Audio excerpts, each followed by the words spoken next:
Alright, what's up, folks? In this episode, it's going to be a little bit dark. I think it's going to be also a little bit hard for quite a number of folks to swallow. But you know me, I've always just been pretty straight up about what I have to say.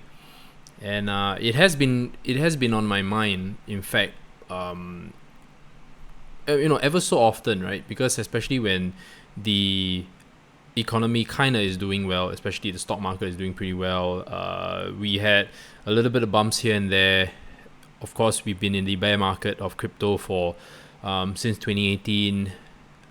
Yeah, you can make good trades here and there, nice swing trades here and there. But I think the main gist of this episode is gonna be to kind of help you get in line about whenever you make money, whether is it in your business, in your career, in crypto, your property, whatever asset that you're doing well in. I don't think that we should forget our main financial objective. So I haven't been speaking much about all this kind of stuff. So I just want to probably take the Sunday. Of course it's a Monday here in Singapore, but I want to take the opportunity on a Sunday for you guys, if you're watching, to kind of address what I have a lot of concern about. And we are having a pretty good January, and I had a couple of clients who kind of want to get in line or in tune with their portfolio, and they kind of wanted to ask about a few things. And I don't know why, but today I was just watching some videos regarding debt and the economy and how are things going, and it kind of helped me. It kind of reminded myself that a lot of what we think is doing well may not actually be doing well, because we all know that markets are always manipulated, and I kind of forgot that sometimes, especially, we are all dealing with digital assets in this case, right?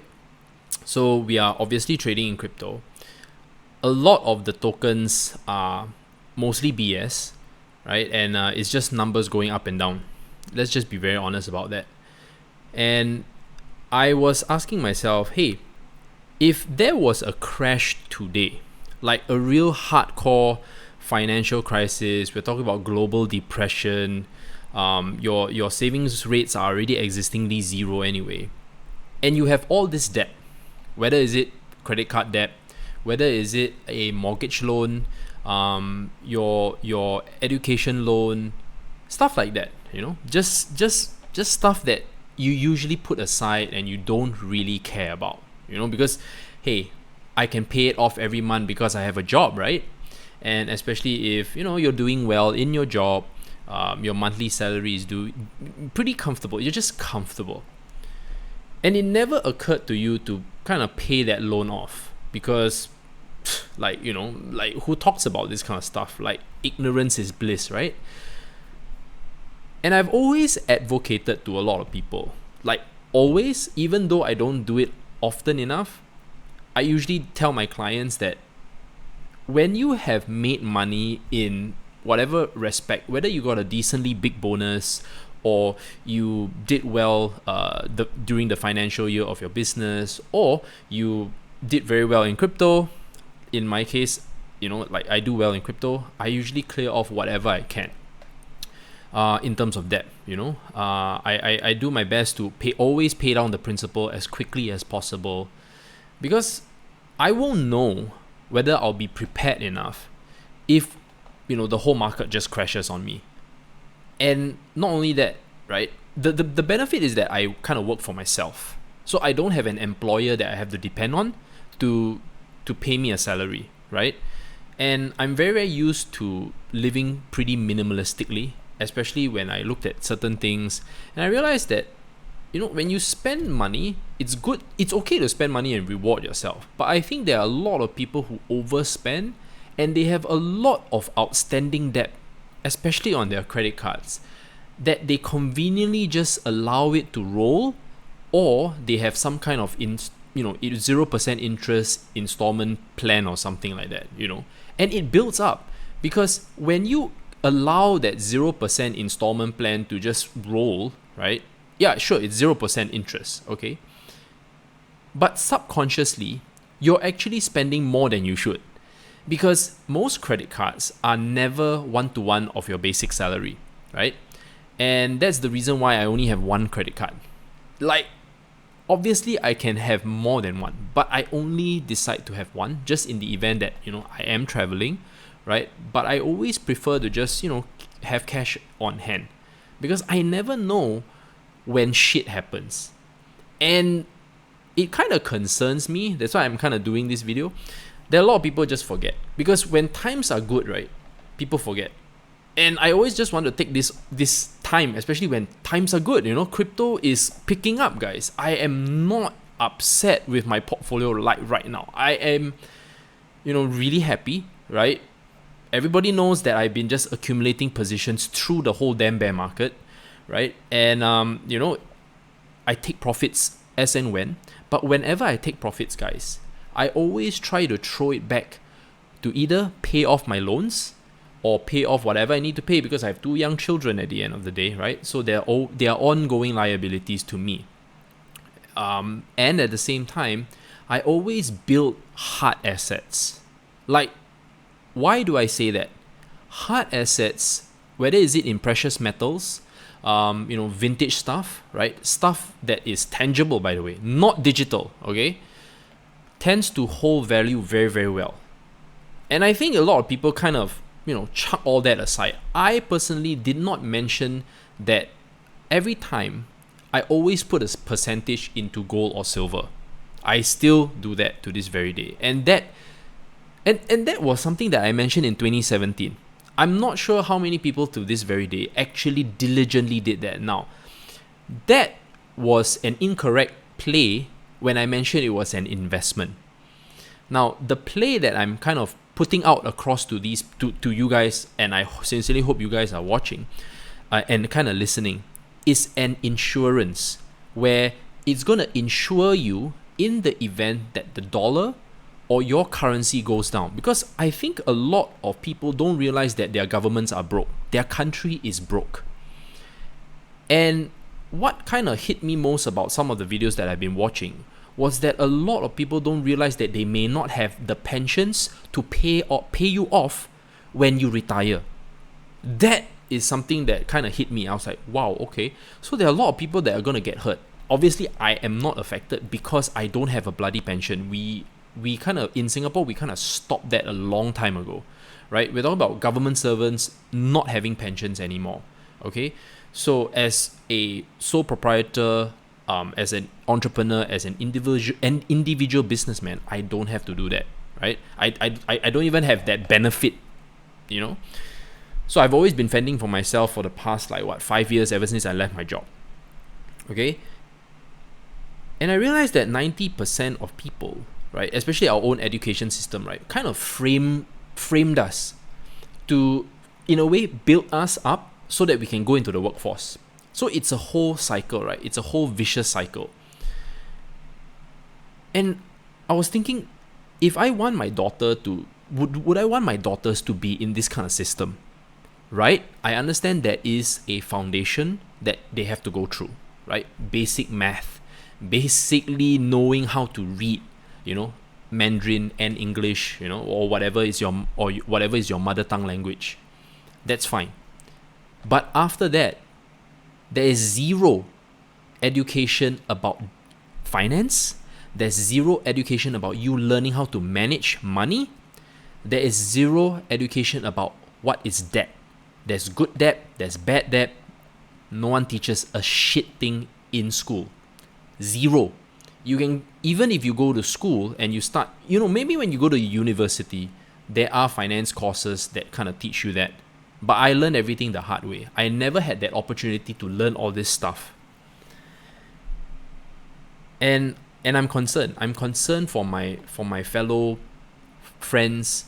I'm concerned about people who are completely oblivious and ignorant about all this kind of stuff. Now, obviously, if you have been relatively prudent in your practices, you have been, listening to what I've been saying all this time. And I even had one of my members that kind of came back. you know. And I mean no disrespect to him. I think me sharing this portion, right, he probably would not mind, although I didn't have the permission. I'm not naming his name. But he's an individual who is young enough, single, doesn't have any liabilities. I'm not sure whether he has any properties or whatsoever, but he did very well for himself in crypto, right? Totally on his own. But he had a 5-figure debt on his credit card. And I was saying, hey man, you did so well in crypto, why don't you just pay that off? He said, well, I have a big salary and the monthly repayment is very affordable for me. I said, okay, that's true. But don't you find that you're allowing that interest to just keep rolling over month after month, right? And you're not really paying down the principal at all. And I was just wondering to myself, why did he allow himself to have that 5-figure debt on his credit card, right?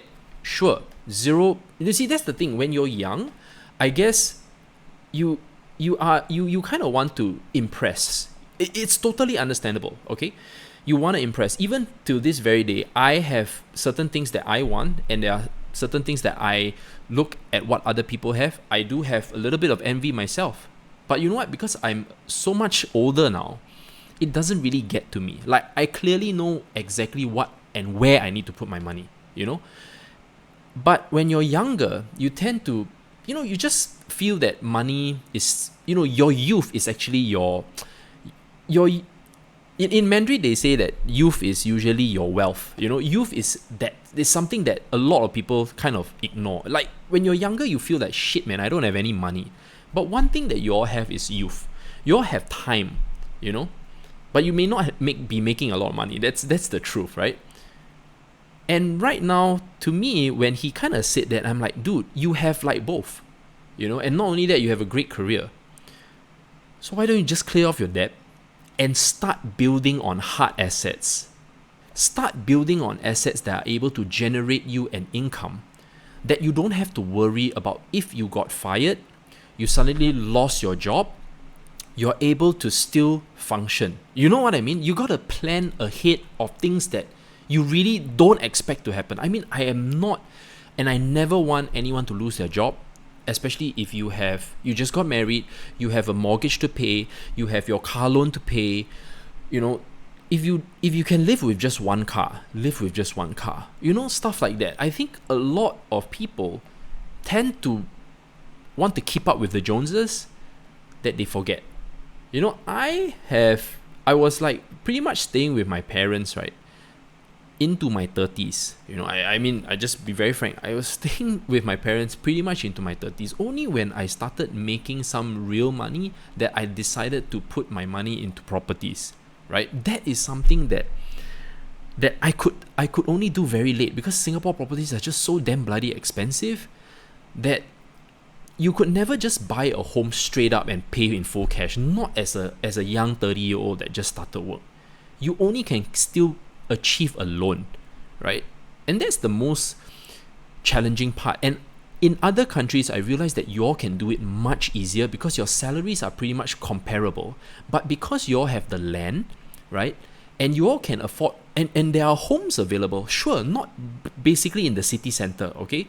I totally know what the first world country main cities are charging. You're talking about Vancouver, you're talking about Manhattan, New York City, in Paris. Look, I obviously know it's pretty unaffordable, it's pretty comparable. But if you move outskirts, right, you can start by having, something really small to start, your own first home, and then gradually build from there, because your salaries are still pretty much comparable. I mean, look, I cannot say that for everywhere or everyone, but in Singapore, I think an average salary of 2,500 to 3,000 is pretty much where you're at, okay? And I don't think that's very far off in that respective, whether is it euros, Canadian dollars, or Australian dollars, or the US dollars, is pretty much comparable. And I see that there are a lot of people that are potentially not willing to buy property. Like, they would prefer to have that nomadic and have no asset. And when you have no assets, right, the worrying thing is that you don't have anything to fall back on. I mean, look, it's kind of very hard to put everything in perspective, because especially when you're young, you kind of want to have more cash on hand to enjoy life. Okay? And that is the part where you may not be prepared when you lose your job.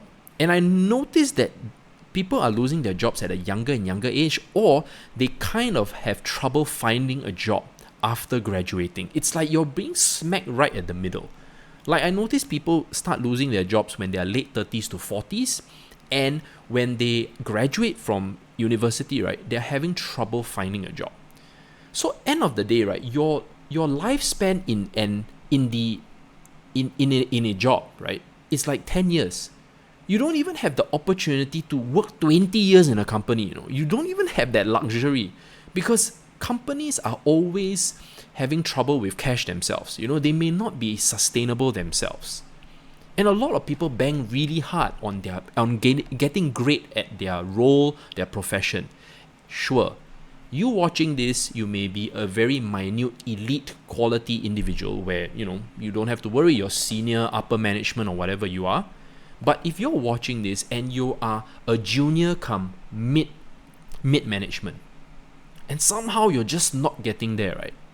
Have you ever considered just working and finding some other kind of skill set and trying hustling at the side and building something and acquiring a new skill, so that in the event that you do lose your job, right, you're not completely helpless? You kind of, I hope people are kind of understanding where, because as you all know, I'm not the best YouTuber, you know. I am someone who has all these thoughts in my mind and I just click the damn live stream button. And everything is always shot off the hip, you know. I have very poor editing. There are times when people can't even hear my thoughts.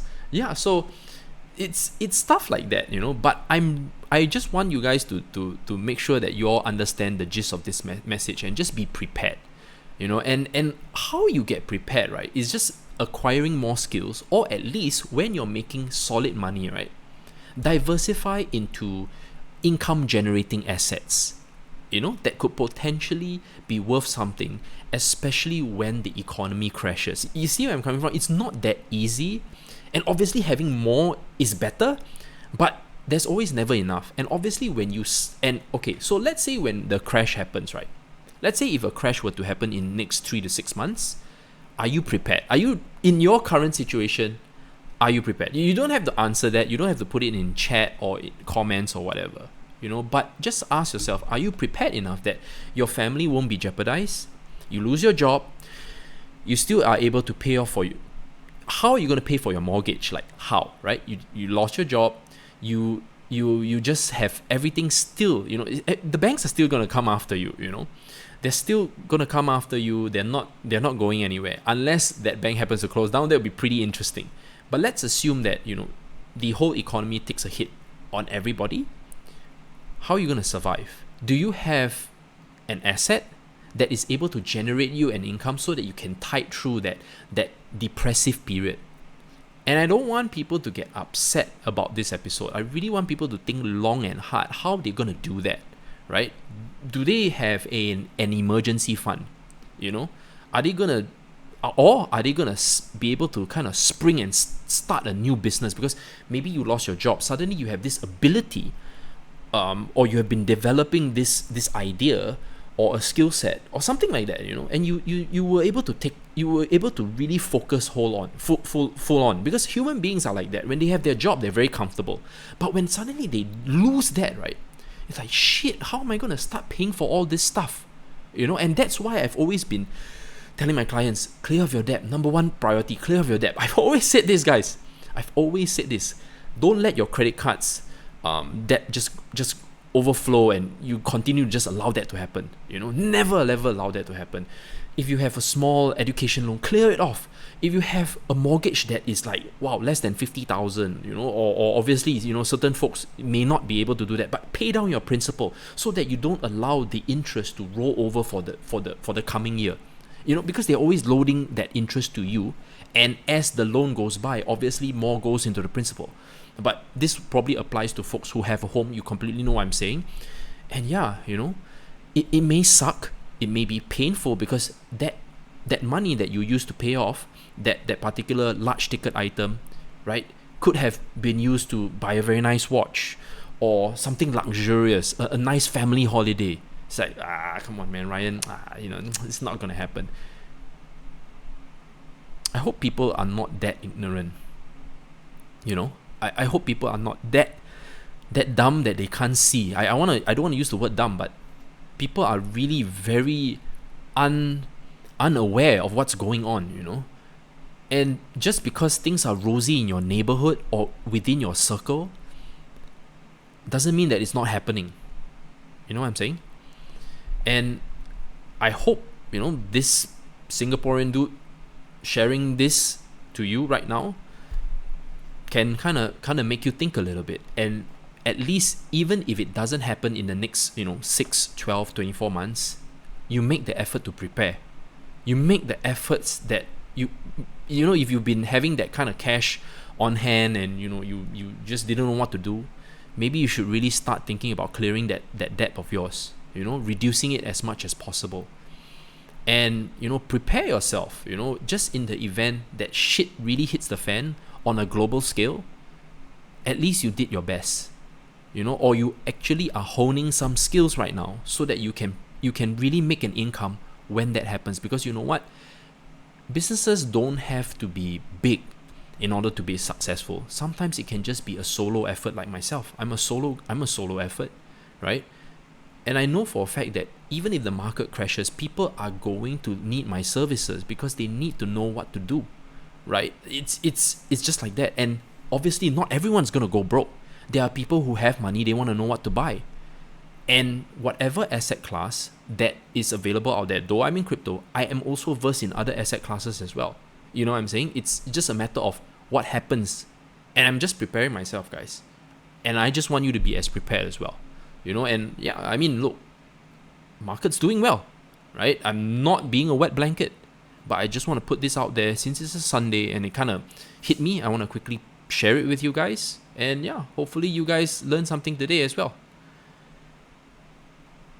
All right, guys. So that's all. Have a good weekend and have a good weekend and start preparing, guys.